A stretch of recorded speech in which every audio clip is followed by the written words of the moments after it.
इस क्वेश्चन में ये जो सीरीज है हमारे पास 8,88,888 ये n टर्म्स तक है। तो हम इस क्वेश्चन में इस सीरीज की n टर्म्स का सम फाइंड करेंगे। देखो किस तरह से करेंगे। सबसे पहले हम let the sum of the terms of this series is equal to S, हम इसको एस मान लेंगे। तो ये 8 + 88 + 888 ये जो n टर्म्स तक है इसका सम हम एस मानते हैं। नेक्स्ट हम इन सभी टर्म्स में से 8 कॉमन लेंगे। जब 8 कॉमन लेंगे तो हमारे पास ये रिमेनिंग रिजल्ट होगा 1 + 11 + 111। इस तरह से हमारे पास ये n टर्म्स होंगी। नेक्स्ट 8 कॉमन लेने के बाद हम इस 8 को 9 से मल्टीप्लाई भी करेंगे, डिवाइड भी करेंगे। कोई भी ऐसा क्वेश्चन होगा जो नंबर हम कॉमन लेंगे उस नंबर को हमेशा 9 से मल्टीप्लाई करना और फिर 9 से डिवाइड करना, ये इस क्वेश्चन को सॉल्व करने का मेथड है, ध्यान रखना है। तो हमने क्या करा, 8 को 9 से मल्टीप्लाई किया और 9 से भी डिवाइड किया।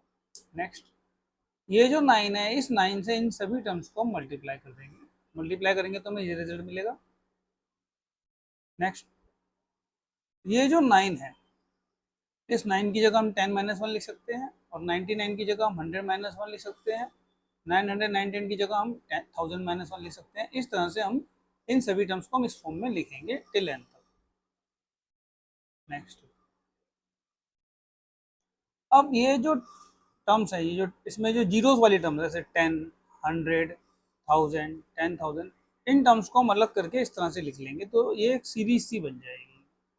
और ये जो -1 है, -1, -1, -1 बेटा कितनी बार है, n बार है। जब हम -1 को जितनी बार भी सब्ट्रैक्ट करेंगे, जैसे हमने -1 को 3 टाइम्स सब्ट्रैक्ट किया तो ये -3 हो जाएगा।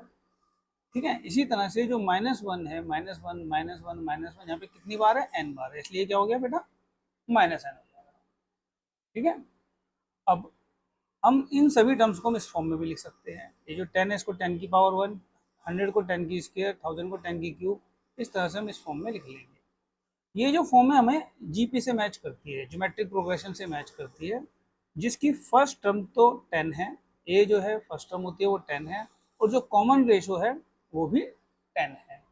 तो इस सीरीज की जो n टर्म्स का सम है वो हम इस तरह से लिखेंगे। ये जो 8/9 है वो तो ऐसे ही रहेगा, और जो सम का फॉर्मूला वो क्या होता है, वो फॉर्मूला ये होता है, देखो ए आर की पावर n - 1 r - 1, इसलिए इस फॉर्मूले को हम जब अप्लाई करते हैं तो ये ए आर 10 की पावर n - 1 और ये r - 1 यानी 10 - 1 और ये -n तो ये वाला बेटा। ठीक है, ये वाला है। नेक्स्ट अब हम जब इसको सोल्व करेंगे तो ये 10 - 1 को हमने इस स्टेप में हमने सिर्फ 10 में से 1 को सब्ट्रैक्ट किया, ये 9 ये रिजल्ट बन जाता है। अब क्या करेंगे, नेक्स्ट हम इस 8 को 10 से मल्टीप्लाई करेंगे तो ये 80 हो जाएगा। इस 8 को n से ही मल्टीप्लाई करेंगे तो ये 8n हो जाएगा, और ये 9 को हम 9 से ही मल्टीप्लाई करेंगे ये 81 हो जाएगा। और यहाँ पे कुछ नहीं होता बेटा, 1 होता है हमेशा, इसलिए 9 को इस 1 से मल्टीप्लाई करा तो ये 9 बन जाएगा। तो इस तरह से हमारे पास ये हमारा सम ऑफ n टर्म्स हमें मिल जाता है।